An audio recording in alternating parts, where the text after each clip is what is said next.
yang bisa dikenal Thariqat Qadariyah wa Naqsabandiyah.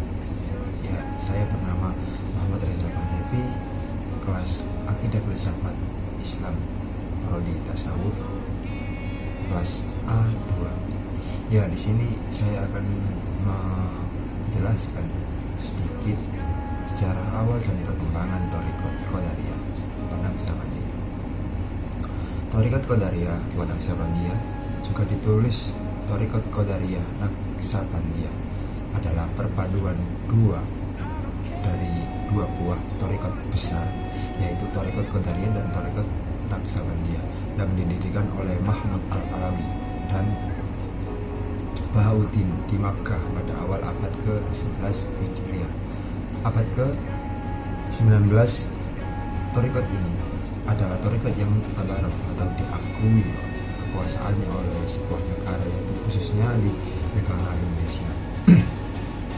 Secara historis atau secara sejarah, Thariqat Qadariyah wa Naqsabandiyah adalah sebuah thariqat yang merupakan hasil penggabungan dari dua thariqat besar, yaitu Thariqat Qadariyah yang didirikan oleh Syekh Abdul Qadir Al-Jilani di Baghdad, dan Thariqat Naqsabandiyah yang didirikan oleh Syekh Ad-Din atau Bahauddin Naqsabandiyah dari Turkistan.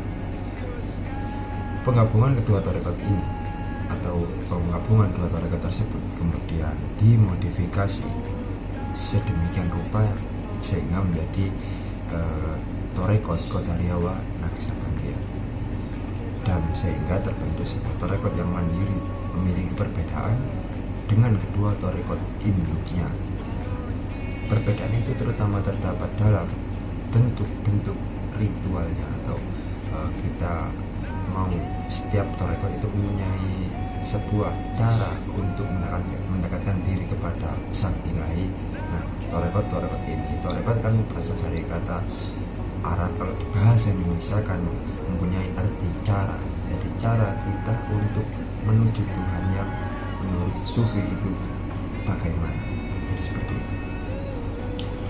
Lalu secara awalnya Thariqat Qadariyah Naqsabandiyah merupakan persaudaraan antara Thariqat Qadariyah dengan Thariqat Naqsabandiyah itu sendiri. Thariqat Qadariyah wa Naqsabandiyah ini barangkali yang tersebar paling aktif dan luas di Indonesia atau di Nusantara. Ketika membicarakan tentang Thariqat Qadariyah dan Naqsabandiyah, maka perlu diuraikan secara singkat tentang kedua thariqat tersebut. Perkembangan antara Thariqat Qadariyah dan Thariqat Naqsabandiyah. Thariqat ini didirikan oleh seorang ulama besar, yaitu Syekh Mukarram Al-Khatib dan Abdul Ghaffar Al-Sambasi, imam besar Masjid Al-Haram Makkah. Ia berasal dari Sambas, Nusantara, yang tinggal sampai akhir hayatnya di Makkah tahun 1978. Jadi Syekh Ahmad Khalil adalah seorang mursyid Thariqat Qadariyah. Misalnya juga mursyid Thariqat Naqsabandiyah, akan tetapi ia hanya menyebutkan silsilahnya saja. Jadi Al-Sambasi atau Abdul Ghaffar atau Syekh Al-Mukarram Al-Khatib itu sebenarnya lebih condong ke Thariqat Qadariyahnya, kawan-kawan. Karena apa? Karena beliau di sebuah artikel menyebutkan di samping juga mursyid Thariqat Naqsabandiyah, akan tetapi ia hanya menyebutkan silsilah thariqatnya. Jadi guru-gurunya itu menjadi guru-guru Qadariyah, Thariqat Qadariyah itu siapa saja. Jadi beliau Syekh Ahmad Al-Khatib itu hanya menyebutkan thariqat dari sanad Qadariyahnya. Jadi begitu. Lalu beralih ke Thariqat Naqsabandiyah, kita awali dengan menyoroti Thariqat Naqsabandiyah yang didirikan oleh Syekh Ad-Din Al-Naqsabandi Al-Bukhari 1389 Masehi. Informasi yang didapat tentang Thariqat Naqsabandiyah di Indonesia dari lomba berdasarkan pernyataan NBC Van Praag pada kurun waktu 1927, bahwa ia secara kebetulan menemukan atau dia melihat secara langsung aktivitas Naqsabandiyah atau Thariqat Naqsabandiyah di Aceh dan Bogor. Memang tidak dipungkiri peta strategis Aceh atau yang bisa disebut Seram Mekah, memang Islamnya di sana sangat kental dengan Islam Arabis atau Timur Tengah. Palu dan Bogor. Ketika sedang berlangsung kegiatan zikir, Lombard juga menggambarkan datangnya Naksabandia di Medan dan Riau. Jadi mungkin persebaran para murid-murid Torekot Naksabandia melewati Asia lalu bergumul ke Aceh atau bertemu di Aceh dan mendirikan sebuah company atau komunitas yaitu Naksabandia, dan lalu menarik masyarakat Aceh untuk mengikuti ajaran-ajaran Torekot tersebut. Ini bisa begitu. Lalu ajaran ya masuk ke ininya, pengakuan inti ajaran kedua Torekot itu dimungkinkan atas dasar pertimbangan logis. Jadi memang agaknya kalau sebuah Torekot atau cara kita menuju Tuhan itu kalau dilogikakan memang agak rancu, dan yang ini buktinya Torekot Qadariyah dan Naksabandia ini bisa menyatu karena pertimbangan logis dan strategis, bahwa kedua ajaran itu bersifat saling melengkapi, memang saling melengkapi, terutama dalam hal jenis zikir dan metodenya. Torekot Qadariyah menekankan ajaran pada zikir jar bersuara seperti la ilaha illallah, jadi itu disuarakan.